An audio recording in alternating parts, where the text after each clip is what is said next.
Come on in, the water is fine. 8:30 is here. Let me sign some people on right quick. Let them know that we are here. We are here. We are here. We are live.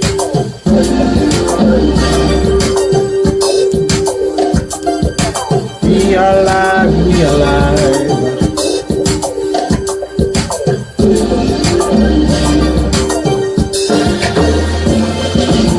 Hello, Dottie. Hello, Jacqueline. Hello, Michelle Thomas. Hello, Michelle. Those of you who are over on the Living the Christian Single Life, hello to you over there. Facebook Live.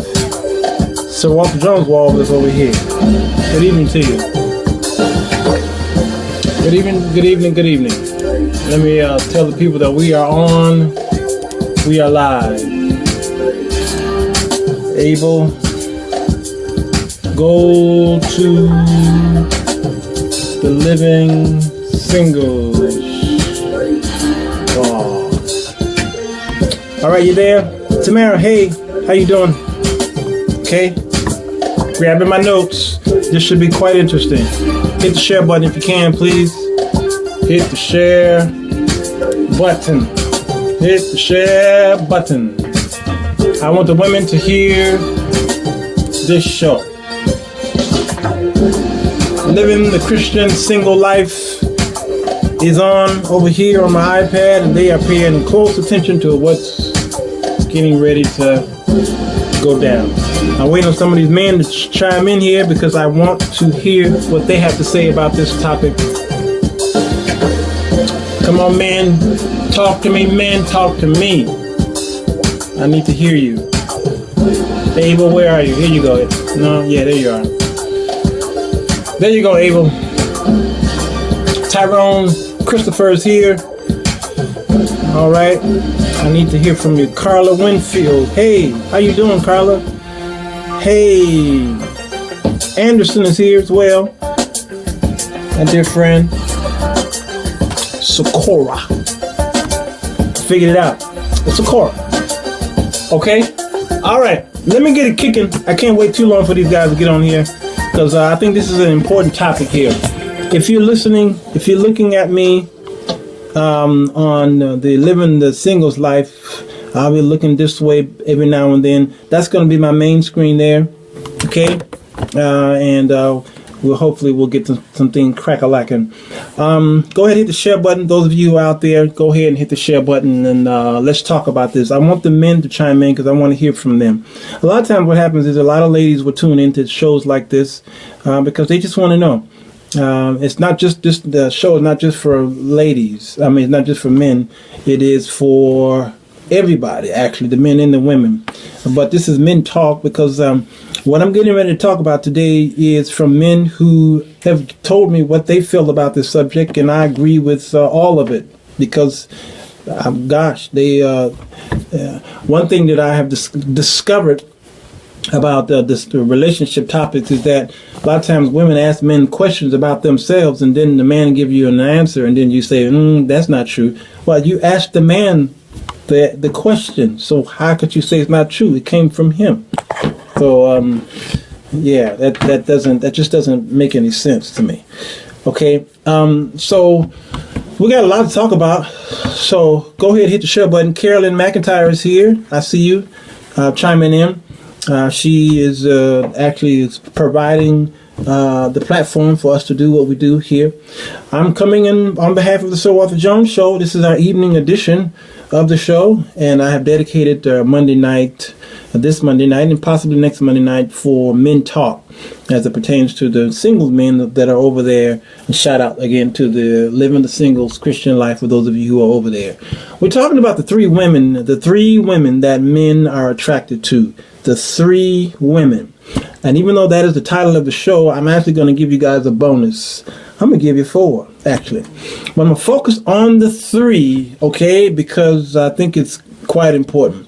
I'm going to start off by reading this article here that I totally agree with. It says why it's hard for guys to have one girl at a time.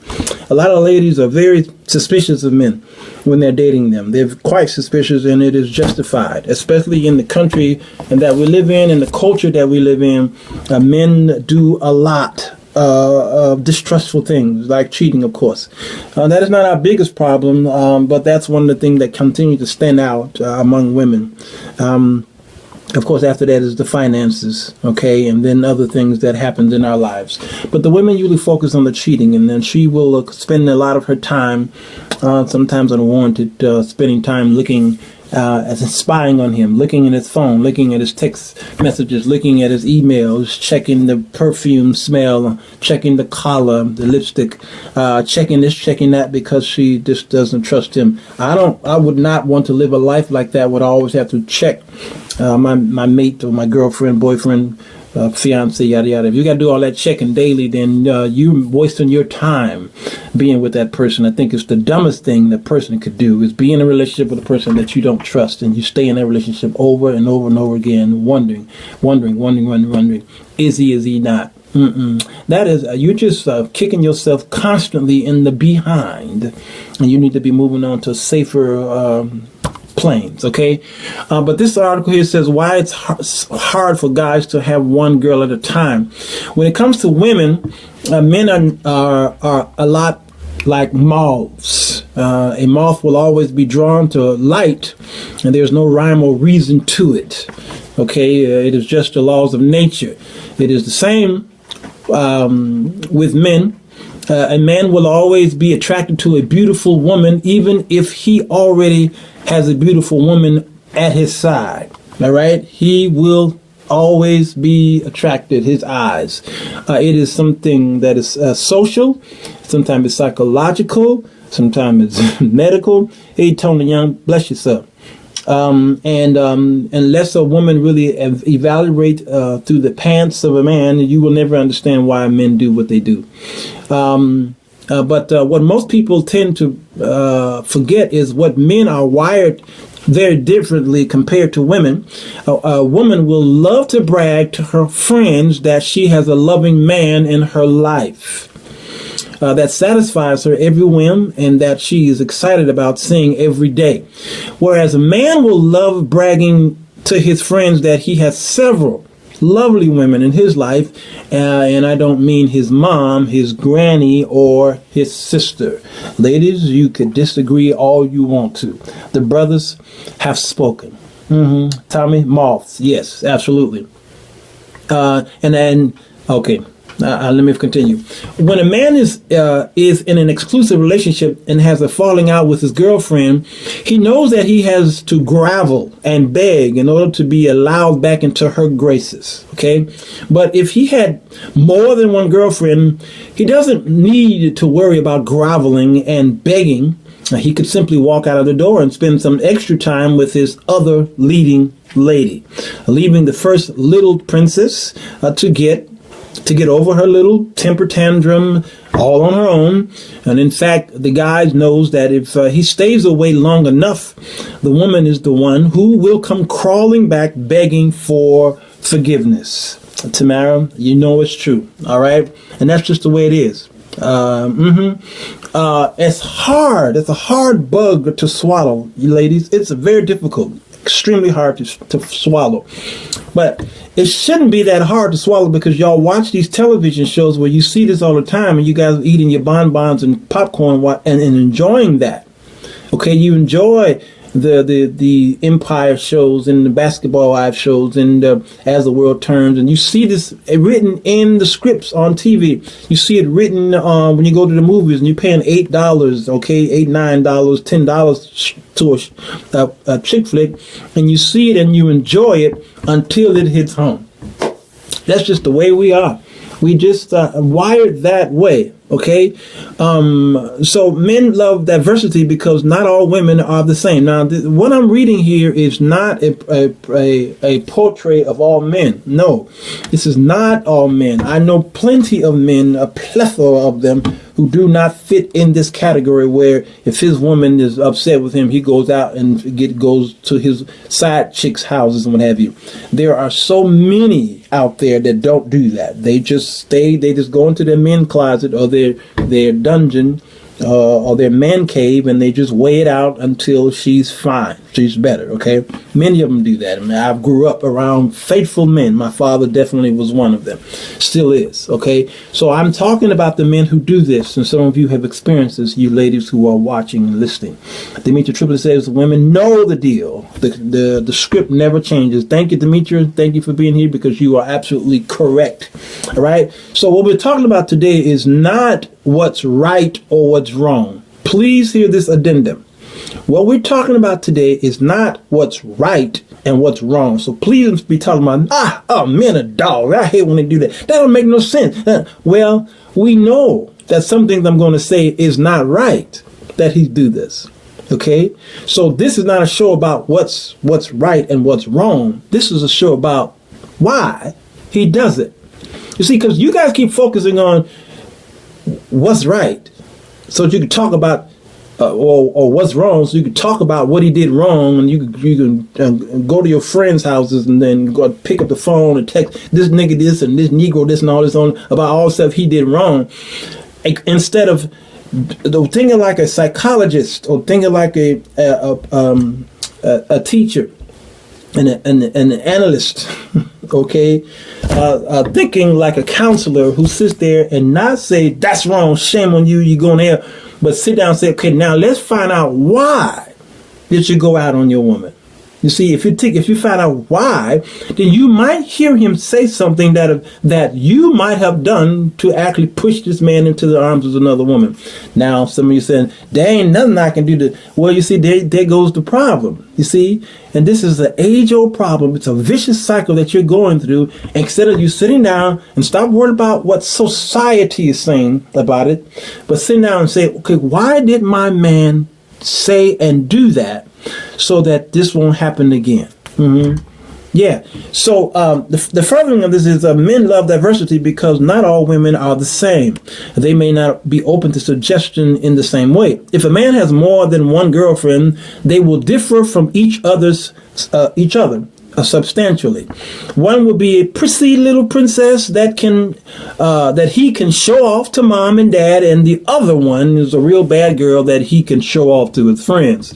In addition, if a man isn't getting his needs satisfied by one girlfriend, he has the option of putting in a booty call to the other girlfriend, leaving him completely satisfied, and nobody will be the wiser. All right. And finally, men have a hard time only having one girlfriend at a time, because this would mean a potential long-term relationship that could lead to a more serious commitment, and that scares the hell out of him. That's what the article says, and I totally agree with it. Again, there is a side of men. There are many thousands of millions of men out there that lives up to that article, that they just cannot have one. It's like Jay's potato chips. You just can't have but one. All right. So until you become a man, you will never understand what's going on physiologically inside of that man. You won't know. God gave you a well. He gave us a fountain. And that fountain is always sprouting up. The testosterone is always there. So we're always on the prowl. We're predatorial. Okay. And that's just the way we are. You're not. So you will not understand why a dog licks itself and lick other dogs in the behind. You just won't understand that, ladies. So you spend too much time arguing, fussing, and crying about the wrong that he did, instead of trying to figure out what's the makeup of that man and what can I do to either satisfy the makeup or try to figure out a way to get to his mentality or his spirit, man, and try to figure out how to build that up. Find a way to correct whatever he's thinking and then get to that aspect of a man so that he could be focused mostly or exclusively to you. Now, this may sound like some of y'all have already turned this off. You're like, this is nonsense. Well, I'm sorry, boo-boo, you can never be helped then, because you ain't gonna listen. Tamara Miles says, Demetria, that's true. There is a joy in not having to concern yourself with being cheated on. I hear y'all, because man needs must be met at all costs. Valerie, by all costs. Yes. Okay. So let me delve into this thing real quick. I want to delve into this by talking about the Proverbs 31 woman. Everybody talking about Proverbs 31 woman. Yes, they are. The aspect of tomorrow, I wanted to kind of focus on the man that the three men, okay, if there are, that women want. All right, but I'm gonna have to do some extra study on that because I'm trying to get the women to chime in on this because I can't talk about that without hearing from the women. But I want to talk about the Proverbs 31 because when you're in a room with a lot of women, you know who always pop up? Boaz always pop up, and I want to talk about that tomorrow, okay? Because I want to give you out a full aspect of that. Tony says they think that one girl has one attribute and another girl has another attribute. He creates a monster if he tries to create the perfect woman. Not Tony Young is a preaching. There it is. The Proverbs 31 woman here. I want y'all to get this in your head, okay? Hit the share button if you haven't done this because I need the people to hear this part if you don't hear any part at all. The Proverbs 31 woman is not necessarily one woman. No, not necessarily one woman. Now, I just messed up everybody on here. Not just a few, but everybody. It's not necessarily one woman, meaning it's not a story about several women to this one man. That ain't what I mean. What I mean is, it says here, the word of King Lemuel, the prophecy that his mother taught. Okay. And the mother was like, what, my son? And what, the son of my womb? And what, the son of my vows? Give not strength until women. And she began to go on with the story. And then when you get to verse 10 in Proverbs 31, please hear what I'm saying, y'all, is this. Then she says, who can find a virtuous woman? For her price is far above rubies. Okay. What happens is the writer, the storyteller, begin to go through a order, attributes that comes from this woman. So this woman is not necessarily a woman that has all these traits. What's happening in this story, if you could understand analogies on how the Bible uses word power, okay. And what they do is it's like what Jesus do with parables. They're not real stories, but they're based off of they're stories that Jesus came up to give you a truth value at the end. Well, this was a poem, okay, and it's trying to describe a virtuous woman. And here are the attributes of virtuous women. Not a virtuous woman by the name of Sally who had all of these attributes. Okay, I just messed y'all up because see, if y'all are looking for this one woman in Proverbs 31, you'll never find her. Ladies, you keep looking for my mom was a virtuous woman. Yeah, she was virtuous. But if you go through this list of all of the things this particular person was, you're not going to find nobody living on the earth. You won't find them that have every single last one of these attributes. It's a plethora of people out there who make up this virtuous woman. I hope that makes sense. And really what this is, it's called an acrostic poem. And what is an acrostic poem? Acrostic poem is like an acronym. Meaning, if I was to make an acrostic poem of myself, then it would be WALTER. At the top of the story, it'll start off with W. Well, I was on my way to the park. A. And then a coyote came. L. Later on, my dog ran across the way. T. Trees was blowing in the wind. You see what I'm saying? That's an acrostic poem. The Proverbs 31 is an acrostic poem. You don't know it because it's written in English. But if you took it and read it in Hebrew, then you would see that every verse has the letter of the Hebrew alphabet. Okay, so Alav is the first letter of the Hebrew alphabet, and Tav is the last letter of the Hebrew alphabet. So Proverbs chapter 31 verse 10 starts with Alav.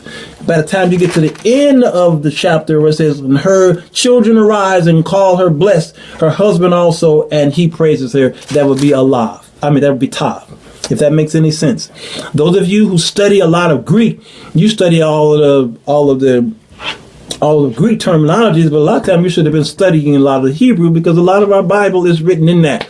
Alav, Bet, Gemel, Delet, He, Vav, Jayin, Het, Ted, Yad, Kav, Lamed, Mum, Num, Samech, Ayin, Pe, Zadeh, Ochof, Ref, Resh, Shin, and Tav. That's the Hebrew alphabet. It's 22.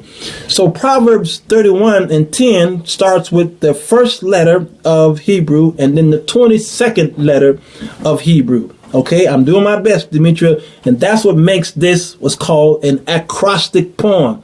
So this is not a woman that we all know by the name of Jessica, okay, who have all the attributes. No, the writer made it out of a poem. Pretty much what it is. It's called a paean, or it's a poem. So it's an acrostic poem because of the lettering, and it's also a paean, a song or a lyric poem. Pretty much what it is, expressing triumph and thanksgiving, and you usually hear it in classical antiquity and what have you. Those of you who are deep in nerds like myself, yes, Nerd Watch is happening today. So if you go to the books that are poetry books like Job and Psalms and Song of Solomon, okay, you will see that these are canticles, and that's what they are. They're songs. So when Jesus says, "Behold, I come quickly, and my reward is with me to every man according as his word shall be," then he says, "I'm Alpha and Omega, the beginning and the end." He didn't say Alpha or Omega, okay, because he's a Jew talking to a Jewish audience, so he would not have said that. He would have said, "I'm Aleph and I'm Tav, the beginning and the end." If that makes any sense to you guys, okay? But because we have Bibles that has been translated and transliterated, that's how we read it. Walter and what Meander wrote behind these writers. Okay, whatever that means. Yeah, wow, I've never heard this before. I know, Sandra, I know. Yeah, so Hebrew is an amazing language that if we get Hebrew, if we get Greek, the church, won't be so confused at scripture that we see in King James today. But we are so confused now because we're reading it in English and we don't really study. Now, some of you are saying, I disagree. That's one woman with all the attributes. Her name is Trisha or something like that. Well, I read every commentary on this here.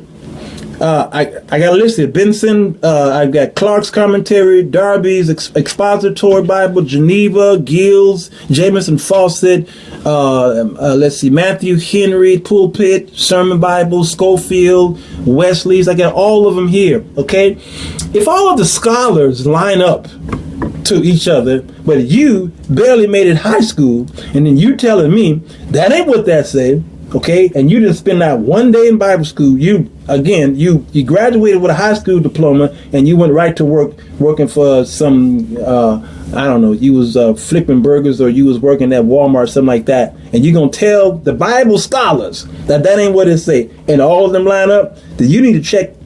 All right, let me be quiet. Billy would say, why does it always have to fall on the woman to work to keep a marriage together? What should the man be doing? The man should be saved. First of all, Beverly, we wouldn't have that problem if the man was saved. You see, that's where the problem is. I'll talk about that further on in this lesson.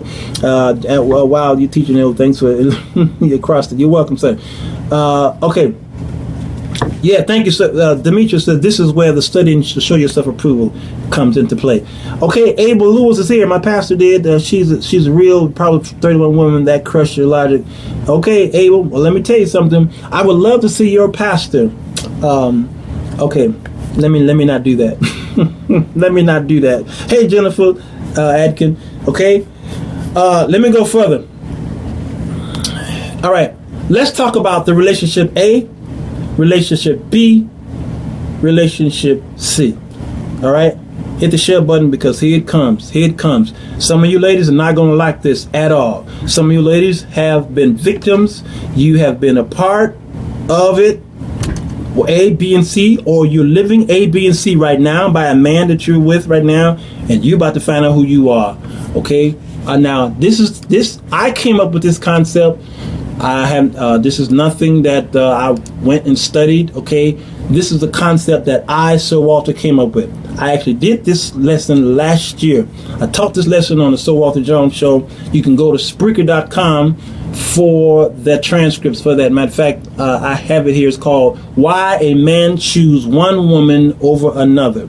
I did that show last year, and around this time, I think. And so I'm going to do it now for Facebook Live because they didn't have Facebook Live then. All right. Letter A, relationship A. Okay. If you want to ask a man, what is the woman that he would draw up on a piece of paper or a cartoon character or a real person or what have you, what woman would he draw up? What woman would he imagine and everything in the script? Okay. Well, relationship A, relationship B, relationship C. Here goes relationship A. Okay, hope you're ready. Hit the share button because it's on and popping. Woman A, relationship A is a woman, and I made my notes here. I've got 7 for A, 7 for B, and I can come up with 7 for C. Number 1 I got here is that relationship A, girl A, she gives him sex whenever he wants it. Okay? She gives him sex whenever she wants it. He wants it. Relationship A, that girl satisfies his physical needs. That's it. She doesn't really add too much to who he is other than satisfying that part. Okay, we have our big girl panties on. All right, go ahead, girl. All right, that's what she does, number 1. Number 2, her looks don't really matter to him. Yes, Dottie, yes, that's right. Her looks don't really matter to him. He is satisfied. Have you ever heard the analogy, put a bag over her face? Well, this is girl A. Okay? Tamara done fainted. Yeah. Her looks don't really matter. You see, again, I hope there's no kids on this show. A man's penis ain't trying to pay no attention to how well your hair look. Jennifer, I'm going there. The man's penis don't care how your hair look. He don't care about your eyebrow color. He don't care about the weave and the blush and the blemish and the penis don't care about that. The penis is trying to get into something dark, okay, and it don't care. So the girl A is the physical satisfaction. Thank you, Demetria. All right, that's what girl A does. Now there are some things that girl A gives him. Some things that there are some rules to girl A. All right. So number 1, she gives him sex. Number 2, she looks she's okay. She's not okay. It don't matter. Number 3, they will have sex any and everywhere. In the park, at the zoo, in the restroom, they part of the Mile High Club. It don't matter. They have sex because this girl's sex relationship A is a girl who's very promiscuous, of course. All right, and sex is just as good for her as it is for him. That's why it's so easy. He can call her right now in the middle of whatever, and she's the booty call, and she'll say, okay. She's always ready.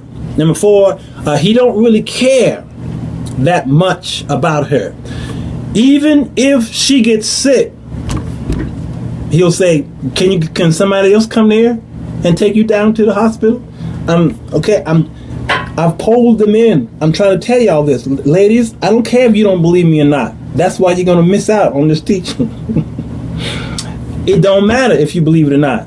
This is fact from men. Okay? It don't matter. He don't really care that much about her. So he comes over for the booty call, and when he's finished, he leaves there and he don't care what state he left that house. I'm just trying to help you out. I hope y'all are not girl A. Okay. That's number 4. Number 5. She knows her role with him. She know her role, meaning she knows that's all she is. There is either a known verbal contract or it is assumed she know her role. And that's just the way it is. You a booty call, and that's all you are, because in her mind, he a booty call. You get it? So she know her role. Number 6, his mother will never meet her. Do understand that? She's not being introduced to mama. Now, girl A, it ain't ever happening. All right? And she knows that, so she just won't even bother with it.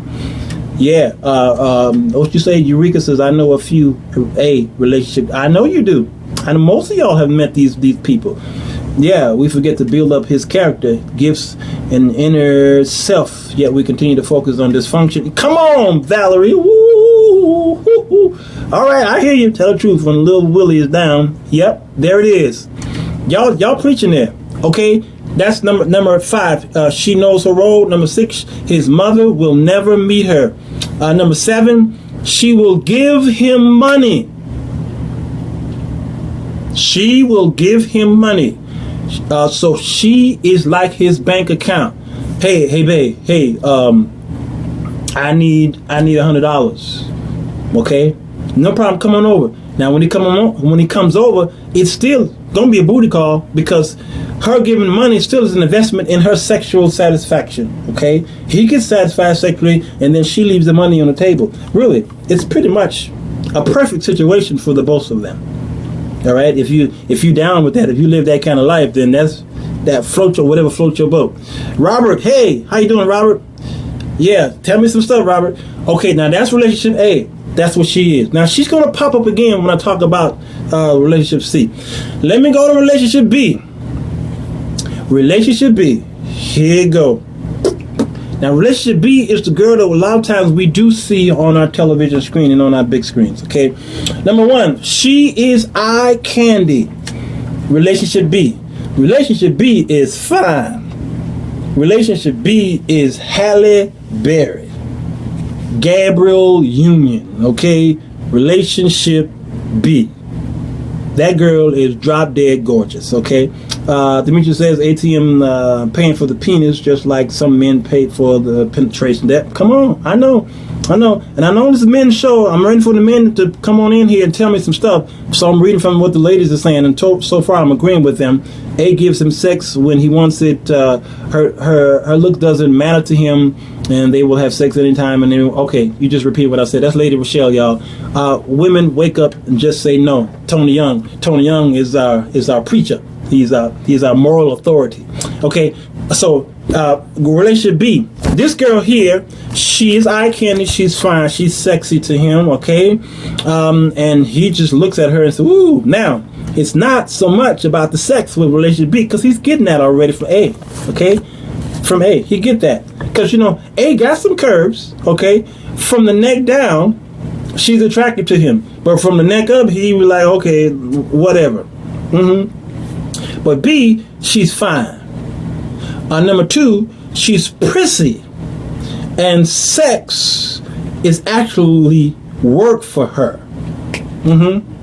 Yeah, it's work for her, so he don't get a lot of it, because he's not in it for that per se. He like to have it with her, but it's too much work, because he's got the wine, and he's got to dine her. He's got to privilege her. He's got to do all these things to her mind before she dropped the panties. Okay, with girl A, he ain't got to do none of that. He just calls, say, "I'm coming over," and the door is popped open already. Girl B is a little more work, because there's something in it that she wants. So number 1, she's eye candy. Number 2, she's prissy, and sex is a lot of work for him. Number 3, he pays her bills and take her out to high societal places. He introduces her to his boys. Okay, he takes her places where he wants to brag. He takes her places. She will be like a what do you call those, escorts? Okay, all right, and he puts her on his shoulder, and he takes her and he dresses her up really nice. And what she's getting out of it, of course, is that her bills are being paid, and she gets her mortgage paid, and she gets all this other stuff. Robert, what are you saying? Girl B requires more than a Happy Meal. Yep, Come on, Robert. I knew I was going to get Robert to say something. More than a Happy Meal. That's it. Okay. Number 4 is she's the one he said he will leave his wife for. Y'all better hear this one. Now, notice I said he said he was going to leave his wife for. Usually that never happens, but there's a toss going on with girl B, okay? Because he kind of feeling sometimes, he kind of feeling away, but he knows, shake it off, shake it off, shake it off. No, shake it off, okay? So she's fine. He giving her money, but he enjoys going out, not alone, so he have to take B because girl A ain't all that attractive. Girl A is kind of ghetto. Girl A don't know how to put the table, set a table. She don't know how to put the fork over here and the spoon over here. And when she drinks, so he don't take her out. Okay, she ain't got no manners. Girl A, but girl B, okay, she's high society. All right, so she's the one that he said he will leave his wife, and she believes this, and she's waiting patiently for him to leave his wife. Okay, number 5, girl B cannot cook. She can't cook. She never could cook because everybody took care of her from the time she was small. Everybody told her she's pretty, she's she's sexy, she's all this stuff. So she never really needed to cook. Men have always catered to her, including her own parents, and so she don't know how to cook. So he's not in that for that, because you know what? Girl A can throw down in the kitchen. It's unhealthy food. It's ghetto food, soul food, okay? But she can throw down. So what happens is he come over there and he gonna eat some good food and he gonna have some sex and then he's pretty much done with her. Girl B, no. So he spends a lot of money on her because he has to take her out, and she do not, like Robert said, this ain't no Happy Meal. She goes to the best restaurant. She's at Ruth Chris a lot, all right, and he gonna spend a couple $100 on a nice porterhouse steak. Okay, that's girl B, but she's so fine that it makes him socially look like a man of prominence because he's walking with her on the side. Okay. All right, I'm hoping y'all seeing this. Okay, number 6 is she don't really care that much about his heart. Y'all like, that doesn't make any sense, but she want him to leave his wife. No, see, his heart might be with his children. His heart might be with his church. Okay, yeah, y'all like, he go to church? Yeah, of course he go to church. Yeah, well, come on, he go to church? Them some of the worst people right there. And them church men, all right?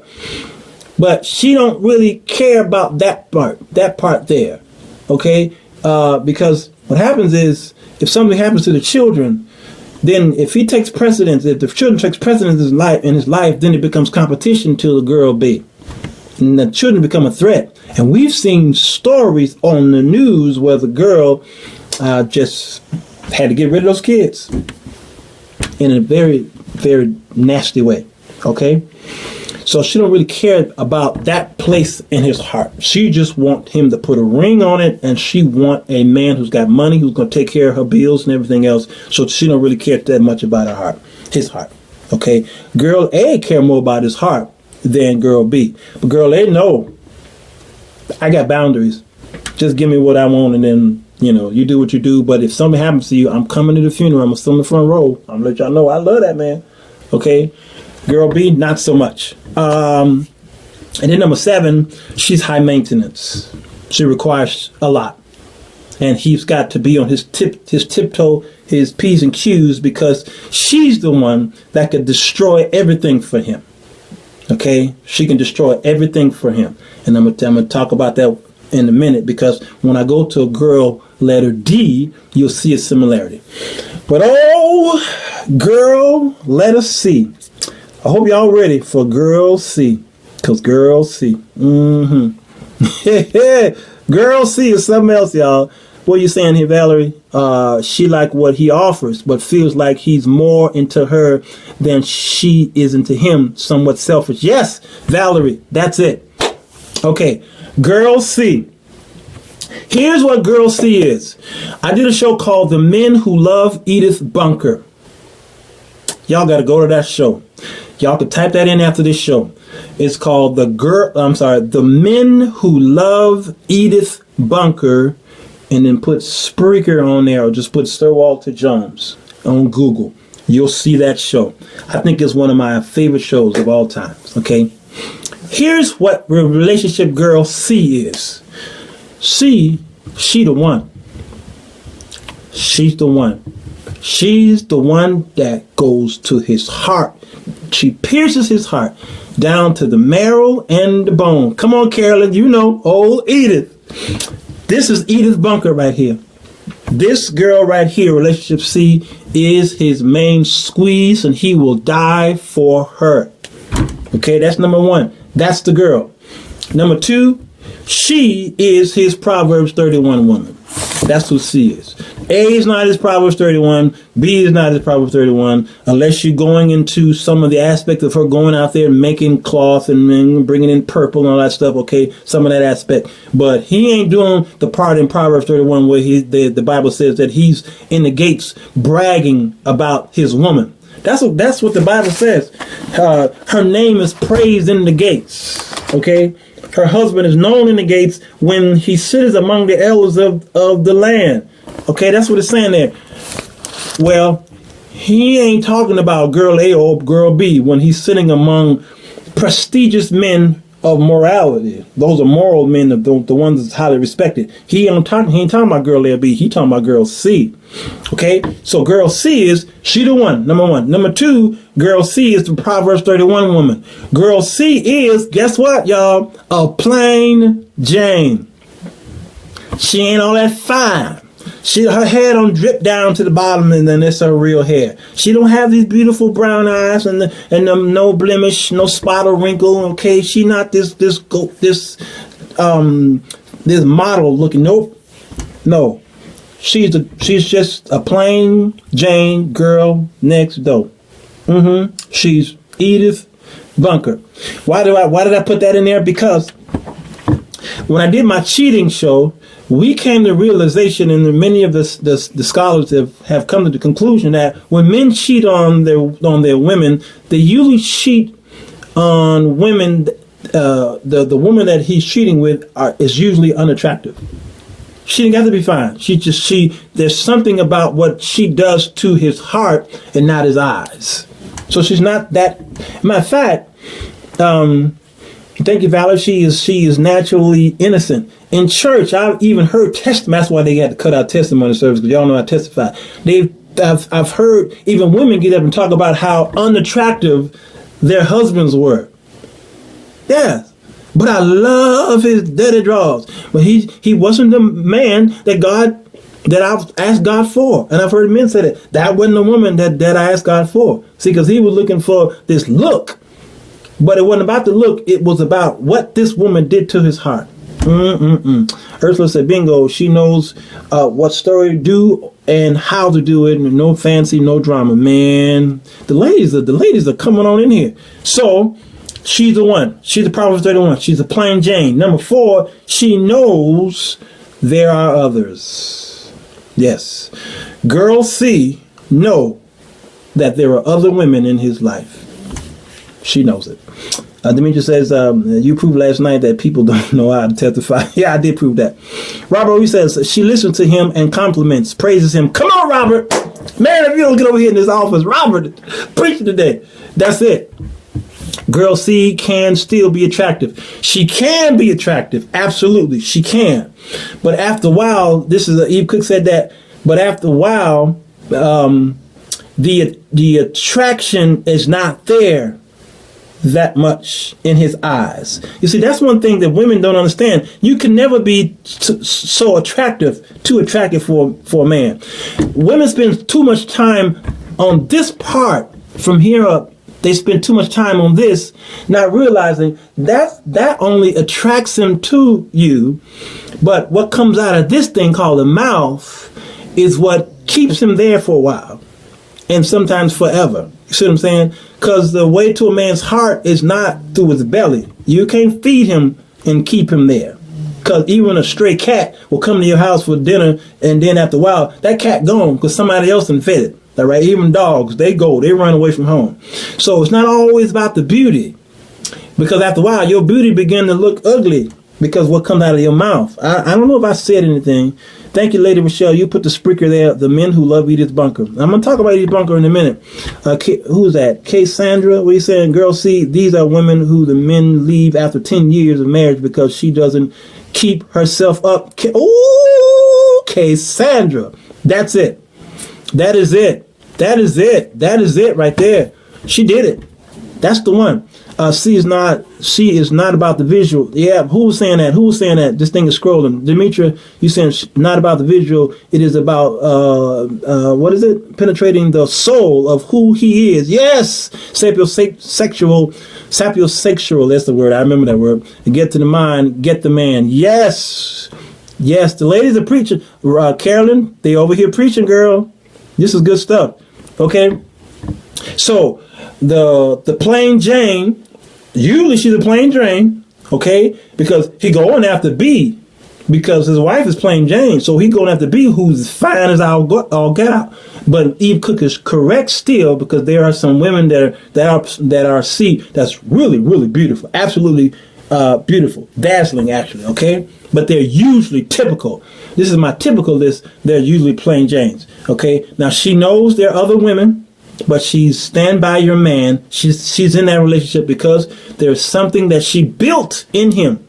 Okay, she even giving them children. All right, they build this house together. They put these things together, and she's standing by her because she still have faith and trust and believe that this man will change. So she's staying with him in the spite of it all. And sometimes she kicks him out of the house. Okay.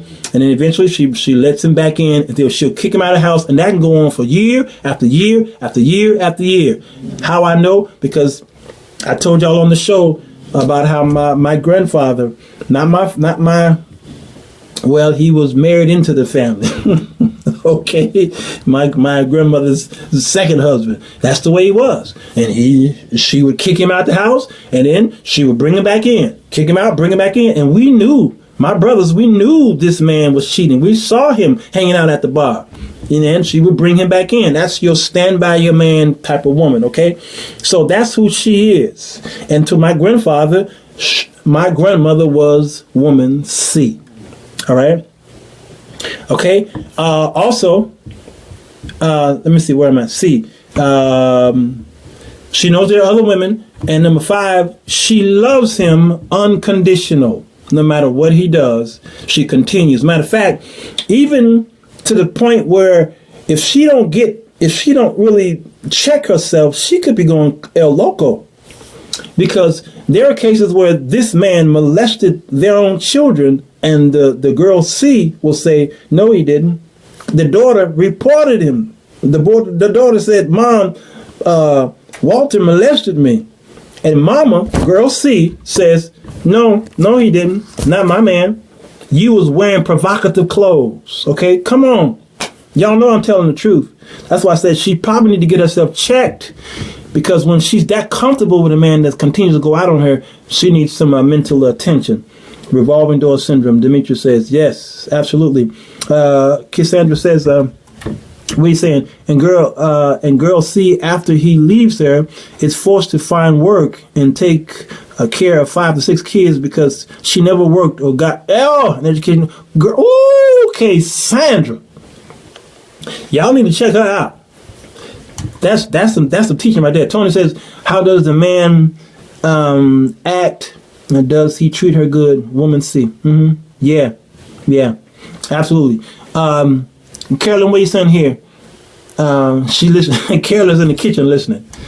What are you saying? I'm glad you clarified. Edith, can C be all the above? Just asking. Yeah, I'm gonna talk about Edith. Carolyn says, I think Edith died. This is a new day, but I'm listening. Carolyn, that's so true. Edith. Well, let me before I go to Edith. Number 6 is.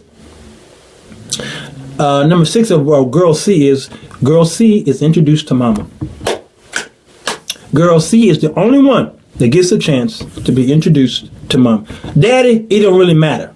Okay? It just don't really matter. Even if daddy's in the home, it doesn't matter that much. Mama, though. See, as it pertains to a man, mama means a lot. I don't know if it had anything to do with the 9 months swimming. For the 9 months I carried you, okay, growing inside of me, Okay, I don't know if it's because of that, and then the nurturing and the breastfeeding, and the one that did the changing of the diapers, and the one that walked you. And so you build that relationship with mama no matter what. And men should never be jealous of that, because most of the time spent at home with a child was with the mom. So when you see a ball player win a championship game, and the cameras point at him, you know what he gonna say? He never say, hello, daddy. He always say, hi, mom. And if he say, I'm gonna buy somebody's a house, he never say, I'm gonna buy my daddy a house. Nope. He gonna always say, I'm gonna buy my mama a house. I'm gonna get my mama out of this. I'm gonna get my mama out. Even if my daddy is home. The Bible says that some men will look at Lady C as time goes on and then lose respect for her. Valerie, see, the ladies, y'all are teaching here. This is good stuff. She always say, okay, I'm just getting in. Okay, start over. Cassandra, he treats girl C well and provides for her, but he goes to work and see girl A and B. Cassandra, you are winning the prize tonight. Edith Bunker, I did the Edith Bunker effect, and y'all go there. Rochelle Matheny put the tag up there, okay? But Edith Bunker had a very hard, strong, egotistical, bigot, xenophobic racist that she was married to, Archie Bunker. And it appeared that it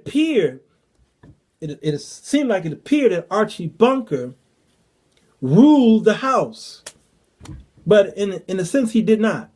Demetrius, oh my God, one in the name of Jesus have I stumbled upon. Demetrius Pitts. He didn't rule the house. You see, Archie was the head, Edith was the neck that turned that head. And whenever Archie he walked in the house and he said, "Stifle yourself, get my beer," he called her a dingbat. He told her shut up, and she did all those things under command. Humble, she was very humble. She's very submissive. And if you ask a man what kind of woman he desires, he will say Edith Bunker. But the truth in the matter was Edith ran the house, because when Archie said no, Edith said, "But look at my track record. Look what I've done for you. I've never asked you for so and so, Archie. You do it for me." And Archie was like, "But he tried to tell her no, but he couldn't tell her no. You know why he couldn't tell her no? Because Archie's heart was invested in relationship C, girl C. That's Edith Bunker. Okay, his heart was invested in her. He loved her, and even though on the show they even wrote in the show, Archie actually cheating on Edith on an episode. Okay, and he cheated with her with a girl A. But what happened? Edith kicked him out. In fact, I think she left the house.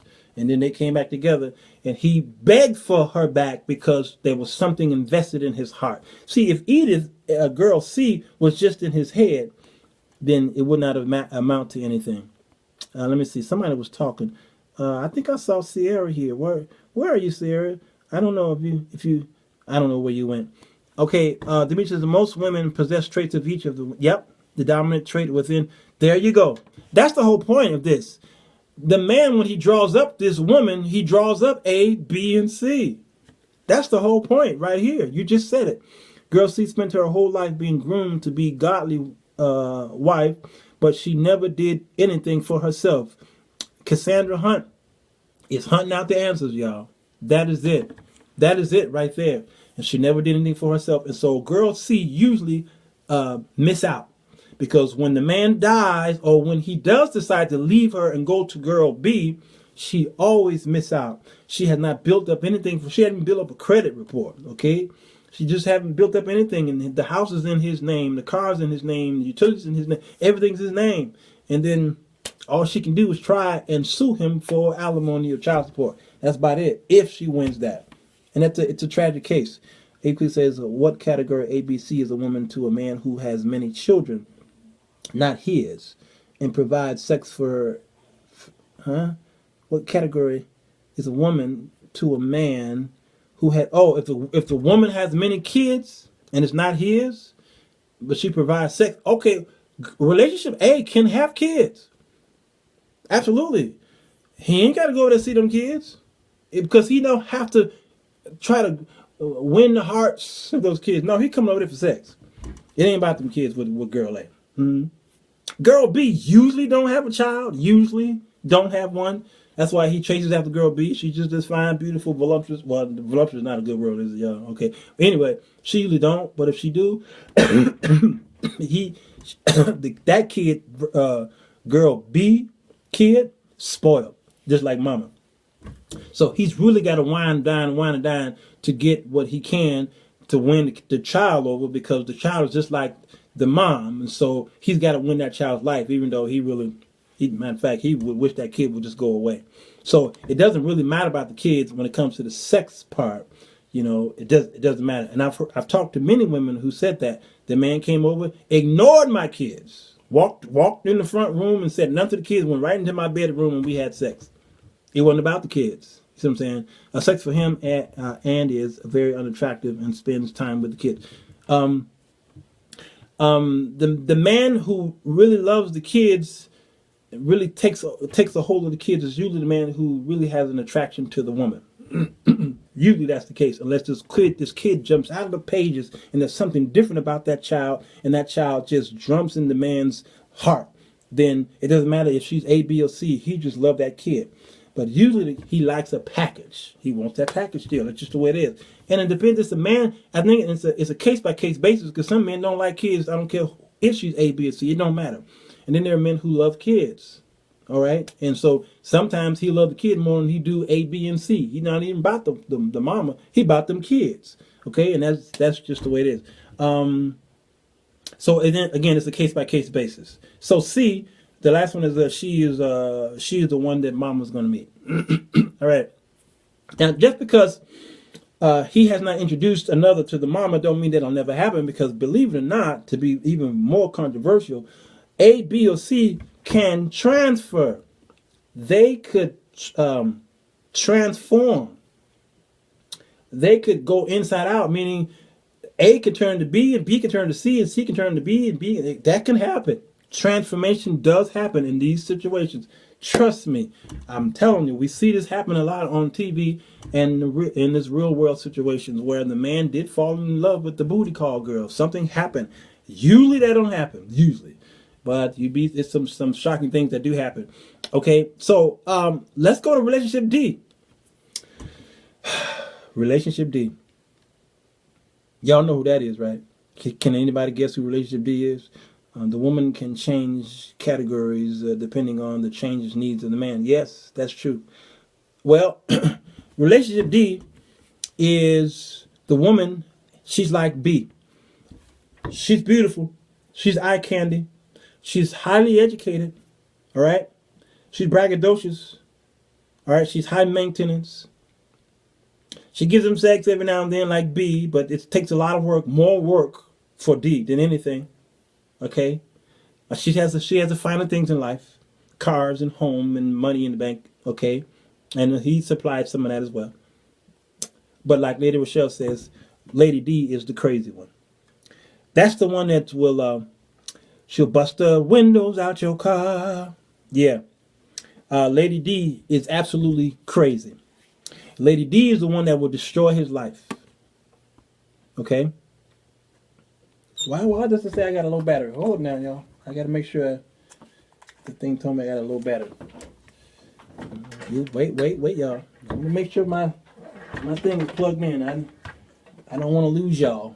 I don't want to lose y'all. Hold on. Okay. Lady D is, I would say, Lynn Warfield on the movie called Thin Line. Y'all remember that movie? It's a thin line. And matter of fact, I have a gosh, I want to play it, but I can't take these two and I can't take these two and put it up there because I don't know if it's gonna work or not.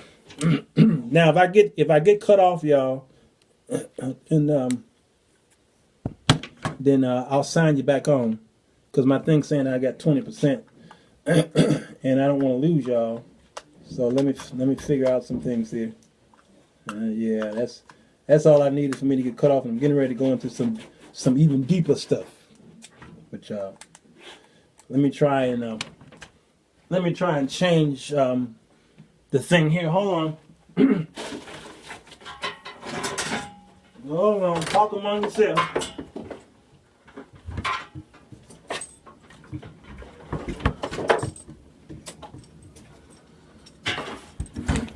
Yeah, because we don't want this to go out on me. Because I want to talk about the men who did cheat and what was the resolve of them cheating, and I also want to talk about the trustworthy man. Okay, and I think my thing went out. I'm sorry, y'all. Yeah, so if this thing dies, only because my the power on this thing just went out.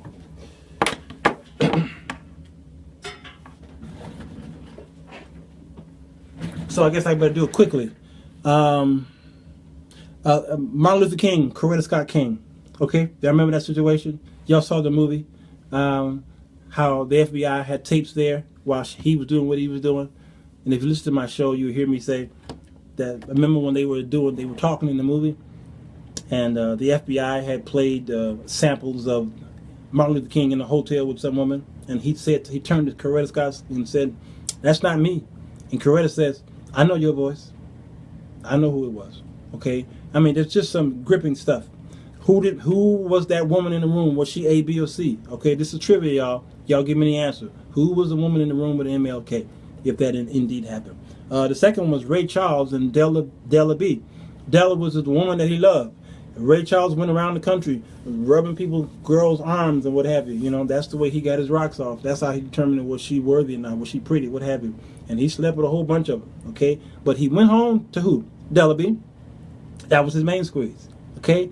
Della B knew what was going on. She knew it. And that's obvious who she was. She wasn't A, B. She was girl C. Even to the point where his main squeeze, he had a baby with that girl, and she died.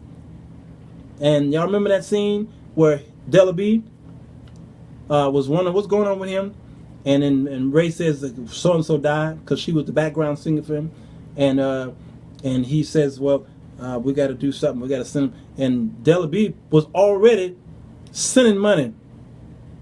No, Della B, what did she say? Was it the other way around? Somebody was sending money already for the support of the person, and Della was like, I got this. You know, that's one thing I want to say about A, is that, see, girl A actually cares about girl C. She want to make sure that things are fine at home with her man in C, because her interest, again, is only booty call. So if things are great at home, things are great with girl A. Girl C, the main squeeze, the wife, the one who's there and invested her heart into it, she knows the other women, okay? And Della B knew. She took the child, didn't she begin to raise? There it is, Effie. There it is. Effie Rolfe did it. And that was going on with Della B was girl C. That was the one Ray Charles keep coming home to. He loved her unconditional. Kobe Bryant and Vanessa Bryant. Okay, y'all remember that story right there? Well, you know, Kobe messed around. We know that. And then decided to bribe his wife by buying her a ring or whatever, this big expensive ring. Well, who was the girl that he was messing with? Some roadies, pretty much. That was all booty call, but he wasn't going to buy that expensive ring for nobody else but the girl C, the one he had his heart invested in. Arnold Schwarzenegger and Marie Shriver. Look at that situation. It was the maid that he had a baby with the maid. Well, this maid kept hanging around the house doing maid work. Okay. Well, who was she? Was she A or B? Because she sure wasn't C. All right. He just had a, you know, when a woman hangs around a man that long, for, you know, no matter what she's doing, after a while you begin to, sometimes things happen if they're not strong. Let's see. Lucius was married to Cookie. Cookie went to jail, and then y'all know Empire. Come on, y'all can read it better than I can. And then y'all know what happened there. And then Lucius decided to get engaged to Anika Calhoun, is that her name? On the show Empire. Come on. There it is right there. Lucius and Cookie. Now, there was still something going on between Lucius and Cookie. There was some sparks going on, but he decided that he wanted to be engaged with Anika. Okay? But he really didn't really want her because Anika was girl B. I hope y'all understand what I'm saying. Yeah. She wasn't B either. Did you see how she looked? Oh, who was that, Maurice? Okay, look at the Bill Clinton and Hillary. Look at that situation there. Who was Monica to Bill Clinton? Was Monica Lewinsky A, B, or C? Let me know who that is. Give me the answer there. Look at David Letterman. David Letterman on the Tonight Show, CBS. He was messing around on his wife. From someone who was working for him. I think he did it a couple times, and somebody tried to frame him. Remember that? Who was the woman he was messing with? Was she an A, B, or a C? Okay, but notice these men go back to their wives and they fight hard. Monica was an A, Carla Winfield say. Tony says an A class. Yep, I agree with all of you. Absolutely correct. Valerie, A. Yes. Monica, Cassandra says A. Straight up. Look at her face. Did I say that openly? Oh, I didn't mean that, Monica. If you watch it, I didn't mean that. But Hillary stood by her man. And he did what he could to fix that thing.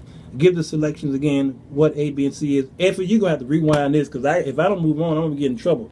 I'm going to be in trouble.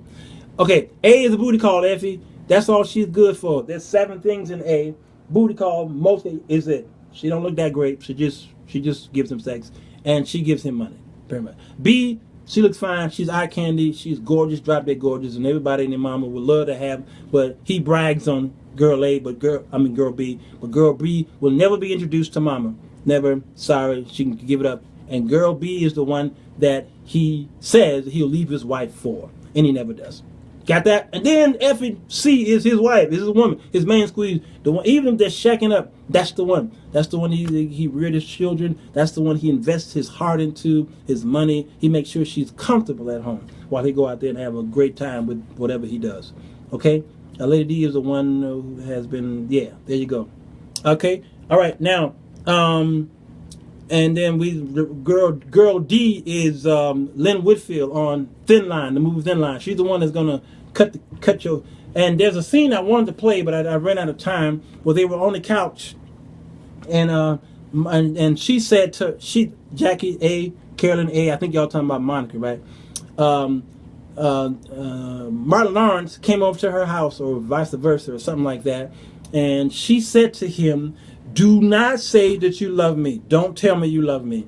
And Martin wanted sex, so he started kissing her, and she kept asking him questions. Do you like me? Do you like me? She did a Jesus thing on him as Jesus did to Peter. Do you like me?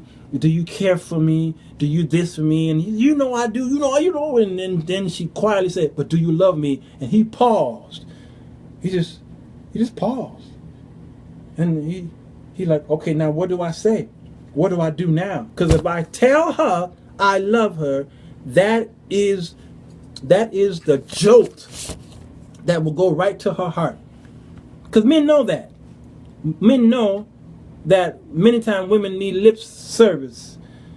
And sometimes they don't know if we mean it or not, but they got to hear it because women work by their emotion and their ears and what have you. And so pimps know this, and that's how pimps are able to keep women in line, because they tell them these lies, okay? And so she said, "Don't tell me you love me, because if you tell me you love me, now you got to live up to it." Whew. And he said, "I love you," and then he got his sex and moved on. And then she realized so she kept coming around, and we understand what happened in that movie. So she was D. She wasn't B. She was a mixture of B, and she was a whole bunch of D. She was crazy. Cassandra says that Monica wasn't an A because of her face. It was because he didn't want much. He didn't want much, but to have sex with a powerful man. Okay, you have to rewrite that because I'm not understanding what that says. What that meant. Lady Rochelle says that this is why we women question when a man or friend hang around you so much, because we know there is a chance that something could pop up. A man, friend, yeah, that's so true. That's so true. The relation, it's difficult even today to have a man and woman to be friends and tight friends, and then there's some relationship that don't jump off. That don't mean it's not impossible. You see, you go ahead and question, and it don't matter what he say, the truth will come out. So it really don't matter what he say to you, the truth will come out. Whether you think he's doing it or not, just sit back and wait. Jackie Gardner says, explain what happened with Trump. He has had 3 wives. Yeah, he sure did. Trump can't make up his mind. Trump likes to grab. All right, let me.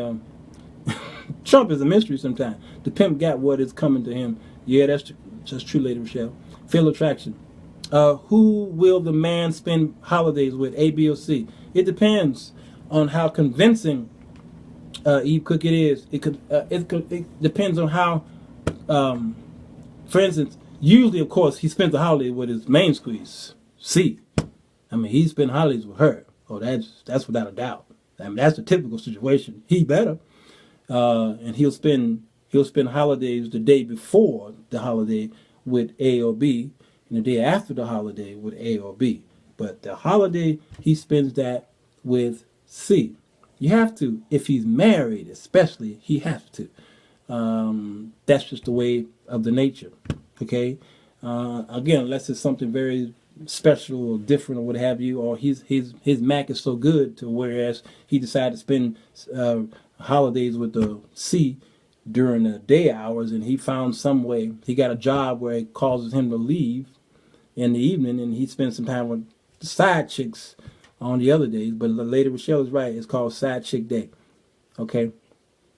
Now, you know, some of y'all are like, well, he had to spend the last 2 holidays with me. He must have a side chick. Y'all, y'all gotta stop. Y'all, y'all just need to stop. Cause I know me, I ain't into holidays. And you can ask my family that. I've never been to holidays. The only holiday I was into was Christmas, is because I have children. But you know what? What I usually do on a holiday like 4th of July, Thanksgiving, or something special like that, I'm at home working. You know, me being who I am, I just, that's just the way I am. I've always been that way. I've always been a loner. So I would rather be alone a lot of times, because I don't know why I'm that way. But that's me. A man splits his time. Yeah, he does. Carolyn, what are you saying? But why do men that have A, B, I think you're saying man, have A, B, and D marry when he appears to have all his needs met? Why do cheating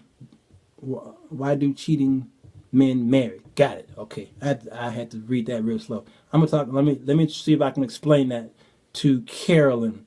Why have, I think that is the consistency. I think if I continue going down his notes, I might answer that question, Carolyn. If it's not answered in the notes, then I'm gonna answer it. I'm gonna definitely answer that, because that's very a good question to ask.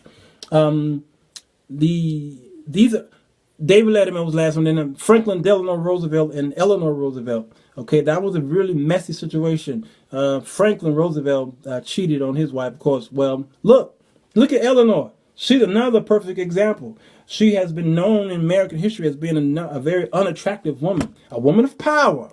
Okay, a woman who tried to stay by her man and keep faith, because she was married to the most powerful man in the free world. But Lucy Mercer, or Rutherford, was the secretary that she brought in to take care of Franklin Roosevelt, and there was a sexual relationship that did happen. They denied it, of course, and then that went on, and before you knew it, Eleanor just couldn't take it anymore. Okay, and then later she found some letters, and then she actually asked for divorce. Didn't follow through with it, because it's difficult to be the first lady and ask for a divorce. But that's another perfect example. Franklin Roosevelt, I believe that this Lucy Mercer girl was not A. Now here's where I get a little controversial here. Y'all always ask the question, can you be in love with 2 people? Well, every time I ask that question, I get most of you deep people say that can't happen. And then y'all start saying, okay. I know women, some women who said, I know I know I was in love with two men at the same time. I know I was. I believe that Roosevelt was in love with his secretary more so than he was in love with C, his wife. And I think he was in that for convenient purposes. I think he was falling out of love with Eleanor. I believe that with my heart of hearts. And he began to fall in love. Here go that interchangeable transform. I believe he began to fall in love with Lucy Mercer. Even to the moment that he died, she was by his side, even though Eleanor told her never to come by. And there she was in the White House with him. So I believe that you can be in love. You can somehow split your heart to be in two places at the same time. I don't care what y'all say. You can go deep all you want to. That's just my feeling. And you can't tell a person what they feel. You can't tell them. How are you going to tell a person how they feel? How do you do that? Valerie, it says, I believe they should stay single, but marriage does have some benefits for some cheaters in their minds. Valerie is answering your question, Carolyn. I'm going to get to it in a minute as well. Yes, you can have two people. See, the women are saying you can. Effie says, I thought Lady Eleanor had a girlfriend as well. Effie, yes. Because when she left Franklin, she went on a tour around the country. Matter of fact, my alma mater, Bethune-Cookman College, she brought in Mary McLeod Bethune and used her to do some things around the country. And then she began to pile up with her friend. I forgot her friend's name. And it was stated, just like what we say about that FBI guy in the 1960s. You know, he was a cross-dresser and all this. Yeah, that Illinois. They believe she was a lesbian. She turned over to that lifestyle. That's what history kind of alludes to, Eleanor being that way. All right. Yes, I am the chief of nerds. And Effie is a nerd too. She brought it up. Valerie says the saying said you love one more than the other. Okay. Cheaper to keep her, yeah. Mm-hmm. Yeah. So the trustworthy man. Here are the 7 traits of a trustworthy man. Okay, as I gotta wrap this up because Carolyn's gonna get on me. Jackie says, how can men get past the homelessness of women see when men are visual creatures? Okay, that's a good question too. See if I can answer that. Yeah. Oh, Effie said you just heard it. Oh no, I heard that. I've heard that about 15 years. No, about 20 years ago. Watching a lot of that nerd show called History Channel. Yeah, that station. The 7 traits of a trustworthy man. Okay, y'all ready for this? Go ahead and hit the share button because they need to hear this one. Number 1, he never hides anything. He can take his, well, I don't have, y'all got my cell phone. Let's act like this is a cell phone. He can take his cell phone, put it on the table in front of you and go and take a shower. It can ring, it can go bling, the text, the inbox and all that stuff. All this stuff can happen. Don't worry about it. How you know? Because a cell phone to a man, especially if he's cheating, is so dear to him. He ain't leaving this around y'all. He just ain't doing it.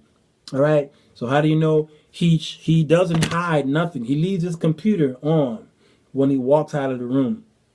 Okay, if he takes his phone, that doesn't mean, but he takes his phone a lot of times because like y'all do, y'all bring your phone everywhere where you go, and so he kind of stuff comes through. But if he just leaves stuff right there on the open, that might be a good man right there. Number 2, always have a patient ear. He never interrupts you. He hears you. He sits there patiently and listens to your every breath you take. That's him. He's listening to the puff, puff, puff. He notices everything about you, your eyebrow. He noticed you colored your hair, even though it was brown, now it's kind of off brown. He noticed that it's now a little off brown, and men don't really pay much attention. But if he's paying attention to the details and all this stuff, he knows, and he's listening. Trustworthy. He's a keeper. Okay. Ask you how your day is, and he's quiet until it's time for him to speak. Number 3 is gives you access to his private life. He'll give you some codes if you want them, some passwords if you really need them. Now, I'm not saying all men need to do that if they're dating a woman. No, that's some things that you don't need privy of. But if I'm talking about married people, you shouldn't have secrets. Actually, you should have all his passwords. If you want them, it should be readily available to you. Everything should be access to you, no matter what it is, and he should be able to tell you everything. Okay, so I'm not talking about you girlfriend and boyfriends, because you're not worthy of that yet. You haven't built up that yet. So I don't care what y'all deep people saying.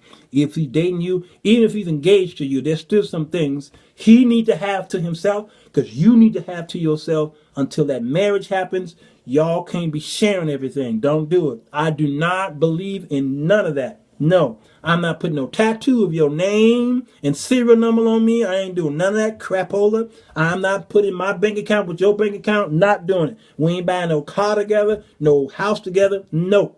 If we ain't married, I'm not doing none of that stuff. Ain't doing it. No. Because if that sucker sever, you messed up. And ain't got nothing to do with no prenup. Because there are people who are... Look at Mariah Carey. They ain't even get married. She dating this billionaire. They ain't even married, and she asking him for like an alimony type thing, prenup type thing. They're not even married. How did that happen? And she gonna get some of that stuff. How was that happening? Because there was a verbal contract. So don't do it. I don't suggest it. I don't care who you are. Don't do it. So go ahead and hide some stuff. That don't mean you're hiding nasty stuff. It just means you don't need to be in that part of my life yet until we get to the point where I say I do, you say I do. Now, here's everything. Here's everything. Here's everything. Bless me.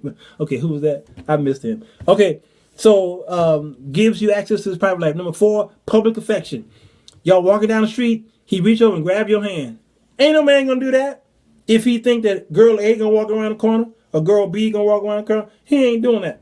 All right? And if he know that his boy is going to be around there, okay, if you know that maybe his parents might pop up, if he reach out, grab your hand and walk down the street, there's something there. That brother got something for you. He got something. He reach over and hug you, and then y'all go to the restaurant, and y'all sitting in the booth, and he's sitting on the same side of the booth with you in a public restaurant. Oh, man, he got some feelings for you. Even if that relationship don't really go anywhere because of something that happened, future tense. But if he's sitting on the same side of the restaurant, on a seat with you, boy got feelings for you. he into you. And he don't care who walk in the door. Y'all need to stop playing. Money chasers, verbal contracts are enforceable. Proceed cautiously when dating. I'm trying to tell y'all this. Public affection. Number 5, never forces you for anything. He ain't doing it. He ain't begging you for nothing. He ain't asking you to do something you don't want to do on your own. He not even asking you for sex. He not doing it. He not asking you for sex. He won't do it. Okay? And he's just gonna say, well, whatever you need, babe, it's up to you. You need that? Okay, no problem. You don't like when I do that? Okay, I will never do it again. That man, woo! I ain't talking about no pimp who does that anyway to get to win your graces and trust. I'm talking about a real man who says, whatever you need, I'm not going to hurt you, I'm not going to harm you. Even the ones that are married to you, and there's some sexual things, the sexual positions in bed that he feels, if you feel that you don't like it, he said, no problem. I know that thrills me, but if it don't thrill you, I ain't doing it no more. It won't happen in this bedroom, because that's part of his protection for you. I'm trying to tell y'all that. That's a trustworthy man. I never force you for anything. Number 6, always find time to respond to you. If he see that you're calling and he's in a meeting, he's at church or something like that, he can't wait to get out because he needs to return that call. That's a good man right there. He gonna return it. He ain't gonna return it hours later, maybe tomorrow. If he know that you inboxed him and he heard the ding, okay, you can see if he saw it because it says that he saw it on Facebook. See what I'm saying? It'll show you that he read it. Okay? And if as long as it ain't showing you that he read it, he probably never saw it. I get hundreds of inbox messages just from random people who just need my help for stuff. They need advice. They just need this and need that. And so I get ding, ding, ding, ding, ding, ding, ding, ding, ding, and sometimes I just ignore it all. Just ignore it all. Okay? And then I get home and I'm to myself. Then I one by one. But what I do is I look for those important people in my life first. I'll open theirs first and say, okay, no, I'm answering that one first, because those are important people in my life. The rest of y'all, I'll get y'all when I get to it. Okay, so he responds. and he responds quickly. I hope that help you. Okay, where is this type of man? Jackie said, "Where is he?" Yeah. Okay. Let me see. He out there, Jackie. Trust me on that. Always find time to respond. Number 7, does not keep secrets. I think pretty much I brought that up. He doesn't keep secrets within reason. Okay. Again, go to why a man choose one woman over another on my Spreaker account. Why a man choose one woman over another. Type that in Google. Why a man choose one woman over another, and then put Sir Walter Jones. And that my show is there. It's 2 hours long. I go into more detail. In fact, let me show y'all what it looks like. Let's see. That's what it looks like. You over there. I'm sorry, guys. That's what it looks like. Okay, and that's that show, and it's really, really a great show. That's the website there. Okay, that's the website there. Y'all go ahead and rewind that, and there it is there. And that's a great show. Yeah, if I say so myself. Let me see if I can get the people who are watching this. That was look. This is the Living the Singles Life. They're watching me as well. That's the name of the show, people. That's a 2-hour. I go into more detail with Alan C. Carter, and then that's the website right there. Okay, Spreaker, and I hope it's making sense. Okay, all right. Okay, so I'm gonna close this down by seeing if I can answer Carolyn's. She says, "But why do men?" Okay, and then they marry. Okay, let's see if I can answer this question from a men's point of view. Okay, and Tony Young pretty much was answering it earlier. There are some men who never got over some things that happened in their lives. How do I put this? If you ever go to a counselor, they try to take you back to your youth to try to figure out what happened to you. There were some things that the men never faced when they were coming up. Something happened. The mother might have been a little over nurturing. The father wasn't there, and if he was too bossy. He was too militant, maybe, or he was there but he was absent. He didn't throw the ball. He didn't come to the concerts at the schools. Okay, he just wasn't a part of the life in the boy's life. So these imbalances with his parents, and then the siblings came on and how they treated him. All these things can take effect on a boy's life, and then they grow up and they begin to go through puberty, and then they begin to fall in love. Now, you just won yourself. Congratulations. You just won yourself. A man with issues, a man with problems. Now, before he got to you, he already had several other women that he dated, and they was all dated, and it was all okay. And those things also built something else into him as well. Yes, Effie, thank you. You got to get to the root of the problem. So when women spend too much time fighting against this man, it's really not the man. Now, because I got to go spiritual here, the weapons of our warfare, it's not carnal whatsoever. So we're not fighting against flesh or blood, but there's things inside of the man that he's warring in. Romans chapter 7 and 8 talks about how the Apostle Paul was talking about how he was warring in his members, and the things that he should be doing he don't do, and the things that he don't do he should be doing, and he can't decide whether he's going east or west. Okay, when men go through that struggle and challenges of life, and then society in itself with this new Jim Crow, and how especially even African American man, he's already an endangered species, and so he's fearful of his life because he might get pulled over by the cops, and then he gets strong-armed either physically or mentally or bullied, okay, with the terms that society use against him, things that he might have even heard his own father use, okay. All these things, the weight of the world is against this man, especially again if it's an African American, and then he is shunned out of society, meaning the workplace, okay. He can't get a decent job, all right, and he feels that y'all have taken the job. Sometimes men feel that the women have taken the jobs, okay. Believe it or not, there are men that feel that way.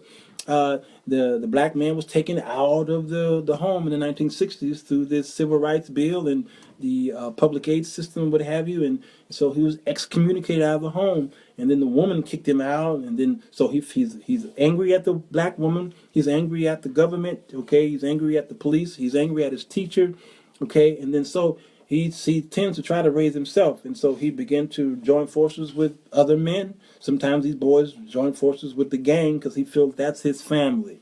So he's insecure, Valerie and Andrew says, and he's struggling trying to prove to y'all that he is a man. Even the good man got to go extra mile to prove that he's a good man, because by the time he gets to y'all have had so many men who beat you up mentally, if not physically. And so now he's got to prove to you that there is a good man on the earth. And he's got to go through this mental beat down that y'all will give him. You don't even know you're doing it. And you're beating him. And if he had an ex, whether it's an ex-wife or an ex-girlfriend, then you begin to remind him of his ex by some of the things you say and some things that you do. So there's a struggle. There's a challenge. There's a war going on in relationships automatically. And I'm trying to answer Carolyn's question as analytical as possible. It's case by case. So some men are just nasty in their hearts, regardless. And they just like sex. They're hooked on, some of them was raised up on pornography. Okay, and so they go into that stuff, and so they got to satisfy the flesh. His main squeeze, C, doesn't satisfy those things that she used to. All right, and so sometimes you got to look at the woman as well. What is it that she's pulled away from him? What is it that she doesn't do for him anymore? Why she stopped building him up? She built him up while they were engaged and dating, and she was pouring into his life and calling him king and calling him man of valor and all these things and pumping up his heart. And then boom, it stopped after she said, "I do." That could have affected him, and sometimes women don't even see that. And so they're helping him go down that slippery slope. And she should always continue to fight for her man to build him up. And I hear the women all the time say, "Why should I have to work extra hard for that?" Because you're up against a challenge in American society today where vagina is absolutely everywhere. It's readily available. And that's why I keep telling y'all that the sisterhood is broken. I know y'all hate hearing me say that, but men cheat on women and with another woman. Unless he's a homosexual, that's different. But he cheated on a woman. That's a sister, okay? And the sister know he married most times, and so she lets him do that. That's what makes the sisterhood broken, and it can be repaired. We already know the brotherhood is already broken. It's been broken. But the sisters, the men leaning on y'all for help. And when you don't help us but keep telling us how much wrong we do, you keep telling a child that he ain't going to amount to nothing. You keep telling him he ain't worth this, and you always got to correct him. You always got to beat the law on top of him, like the children of Israel had to go through the Old Testament. They always had to be beat up by the law. Well, then it was difficult for them to understand the love of God because they kept trying to, the Pharisees kept beating the law on top of them. Well, men go through the same way. When he comes home and his woman keeps beating the law on him, keep telling him what he's doing wrong and never pour into him the goodness, then he's going to turn out to run out. Effie was saying the same thing you did to get them. Yep, you might need to do to keep them. There it is, Effie. Effie, you preaching this little bit? Well, and don't you have your own radio show? How are you gonna preach on the Sir Walter Jones show? Who hired you? I can't afford to pay you. Okay, so Carolyn, in a nutshell, some men they're never satisfied because something is missing in their homes. Number one, but number two, really God is missing in their hearts, not so much their home. Because God is missing in their hearts, and God is there, but the man has not accepted the love of God in him, and he doesn't trust God. So he does all these other things with the hopes that he can return back to God and do his first works all over again. But how can he lead us if we got to build him up? I'm just ranting. I know you are, Carolyn. Then you got the wrong man. Can I be raw here? You got the wrong man. If you got to spend that much time trying to build up a man and then try to get him to lead him. Something happened, not today. It didn't happen just 24 hours ago, yesterday. This happened a long time ago. And when you start dating a man, you didn't properly vet him. I'm trying to tell y'all something. Y'all did not Vet the man. You did not ask the hard questions. You just didn't do it. It's obvious by the many divorces that we have today. You didn't ask the hard questions when you were dating. You didn't do it. You were afraid to ask certain questions. So you said, when I get married, then we'll find out then. No, don't wait. You better check his credit report. Check it out. Check his criminal record. I mean, you may not have to do it if he could just tell you what happened to him. It's okay. I mean, this is your life we're talking about. Ain't that a shame? We got to do that today. Isn't that a shame? And some people say, if I gotta do all that, I don't really love him. He gonna think I don't love him. Are you crazy? Really? Are you that crazy?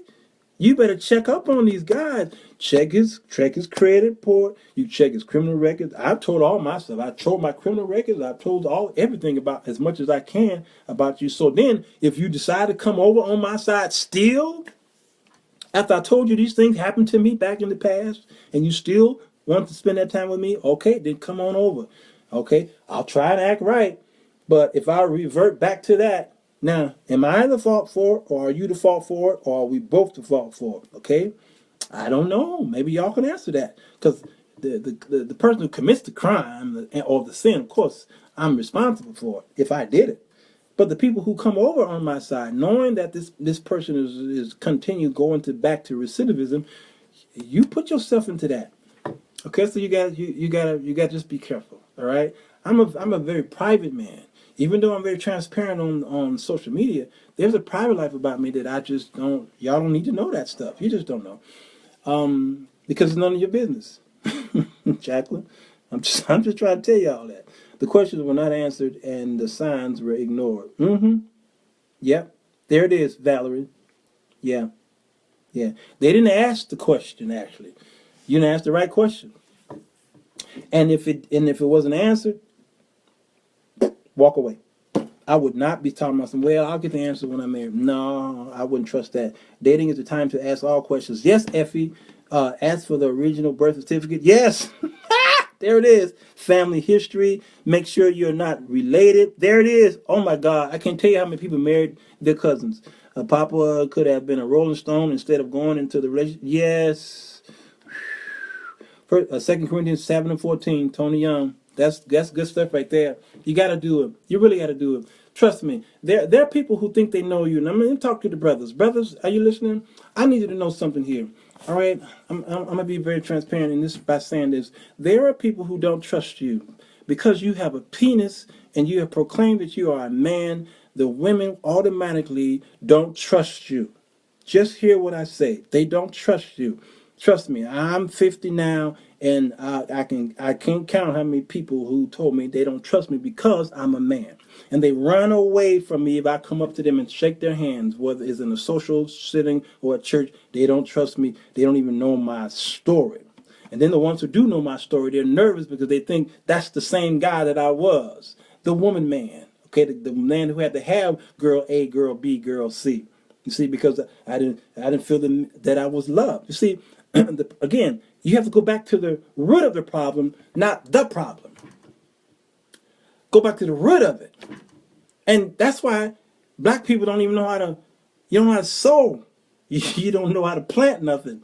If grocery stores close in your neighborhood, you die of starve to death because you don't know how to plant anymore. So when the Bible uses agricultural terms, you need to apply it. Think about it. Okay? So you don't go to the root. And if the root is what makes the tree. The root is what grows the garden. And if you don't go to the root and keep cutting up at the limbs and at the branches, okay, and at the leaves, you'll never kill that tree. Or you'll never find out what is it that makes up its nutrients. You won't do it. But you got to dig in the ground. And as tall as the building is, that's how deeper they had to dig in the ground.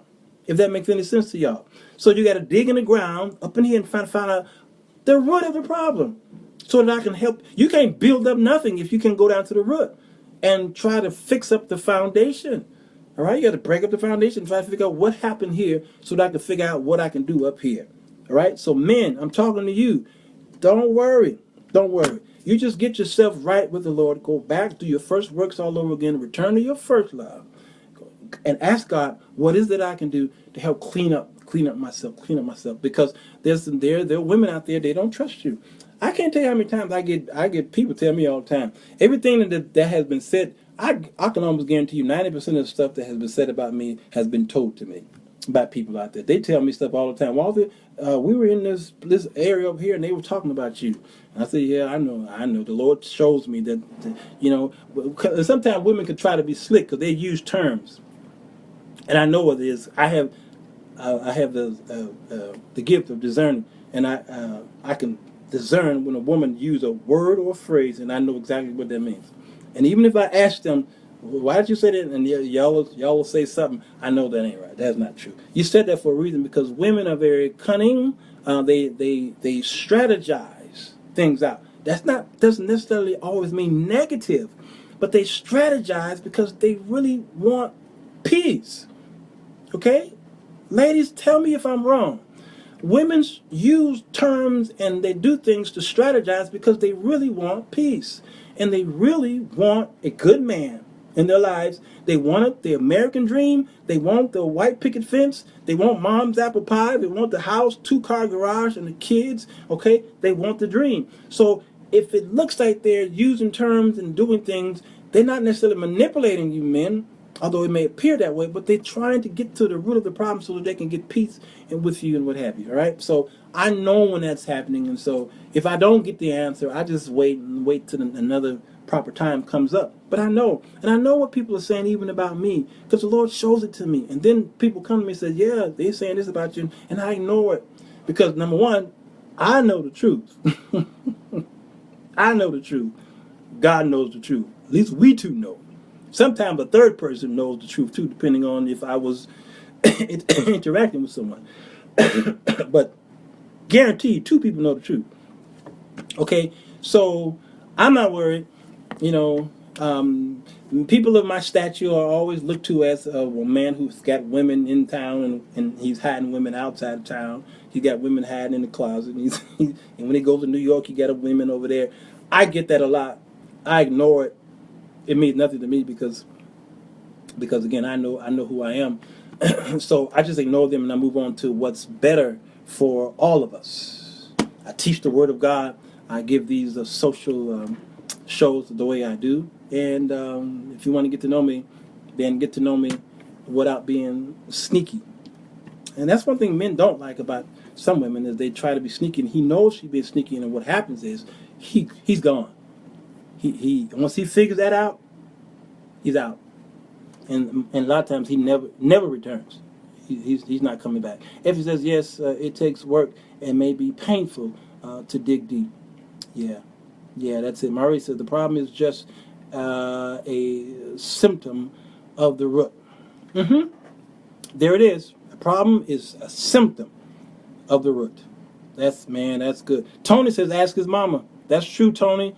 That is so true. Ask his mom. Now, if his mom is going to be truthful to you, because if his mom looking to you as girl A or girl B, you ain't getting no answer from mama. Mama ain't telling you nothing. But if you girl C, mama might be a little more vocal with that.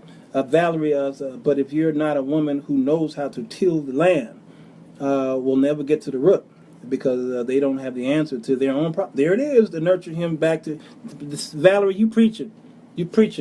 And that's going to have to be another show right there. Because it's important.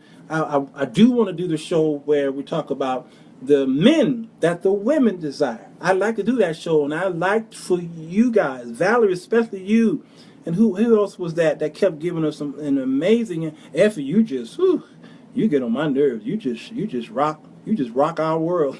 Okay, some of you women was giving some amazing answers, even on a subject like this. Sometimes it's also good to get real professional counseling. And I think that's the best way to end this. Get counseling. I received counseling.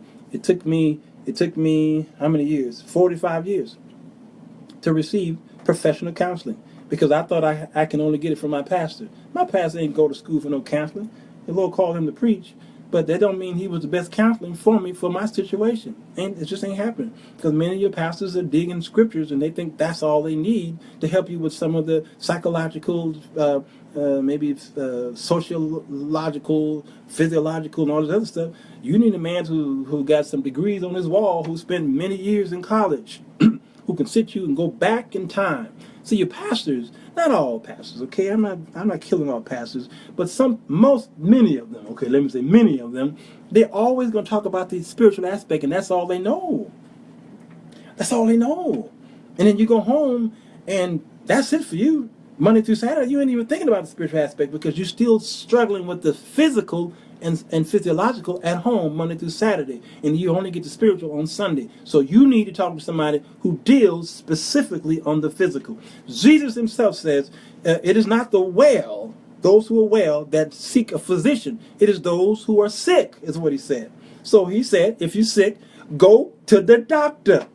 Jesus Christ said, go to the doctor. Because he ain't your spiritual, he is someone who's going to tell you what to take. And there, of course, theirs was more holistic than we do today with all these pills, but there was a balm. God, okay, I'm trying to teach this lesson. So please, people, get some professional help. Get some counseling. Go down. My own pastor, my spiritual leader, said, I can't help you in this matter. Let me take you downtown. I'm going to show you somebody downtown. He introduced me to a white man down. Ain't got to be a white man, but it could be somebody, okay, who went to school. And he introduced me to a guy downtown Chicago. I went upstairs to this man's plush office, and I sat there, and I pulled out my checkbook. You hear me? What I'm saying? And 1 hour was $100, and that was the discount rate. All right, and I wrote him out $100, and bam, there I was, 1 hour, and he began to talk to me and my wife at the time. He said, "You're gonna come back next Tuesday, right?" I said, "Okay."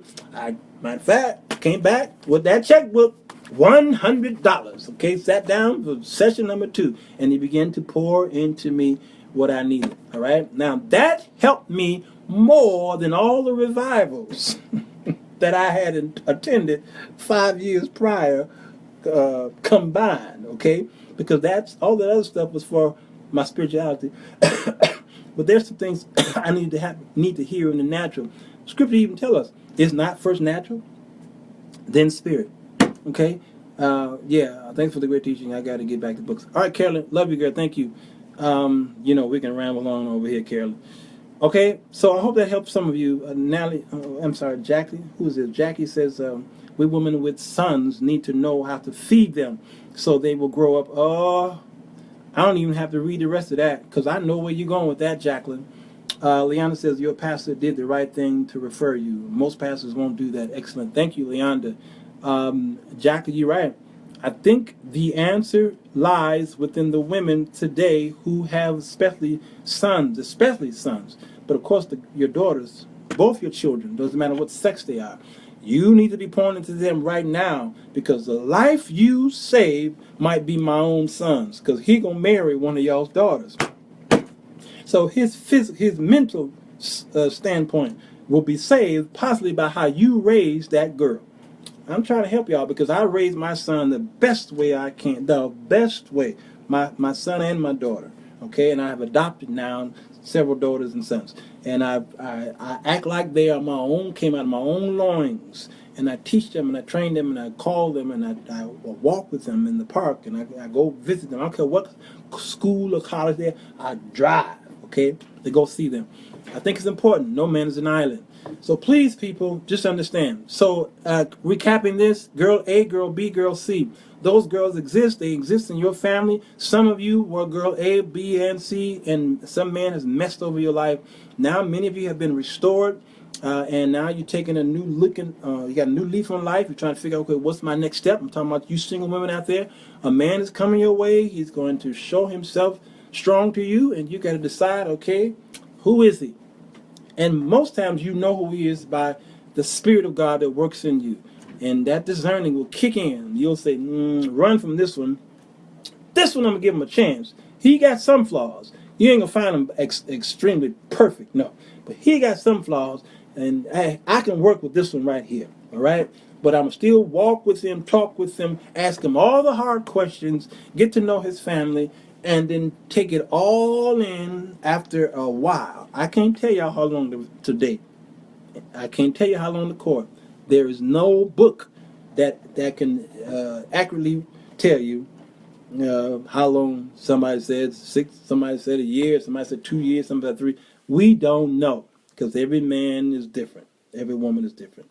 But that's why you have to have the Spirit of God in you, and the Spirit of God will tell you how far you need to go until you know. All right. Okay, Jacqueline, thank you. Valerie, sometimes you have to pay to progress, proceed, and get to promoted in life. Valerie, who are you? Who are you? Yeah. All right. So that's good. Next Monday, we're talking about why men today choose not to marry. That's next Monday's show. Hit the share button if you can. Why men today choose not to marry. Okay? Men are not marrying today, and there's a reason why they're not doing it. That's next week. This week we'll talk about, with y'all's help, ladies, the men that you guys choose. I'd like to know from you, what are the men? Who are these men that you choose, and why you choose them? I did a show about women who only choose men that are in the streets. Why y'all decide not to choose church boys. We did that show, and I was kind of shocked at the. Then again, I wasn't. Not today. I just was shocked. Okay? Why men choose to not marry. That's next Monday. Okay? I hope you enjoyed the show, and I hope you got something out of it. Go ahead and we'll stop the video, and you can continue to post for those who are coming in tonight and those who are coming in tomorrow. And a few hundred will come by after a couple of days, and then they'll get something from that. Where's what show? About Tamara, you talking about? I'll have to go on Spreaker and find out the show.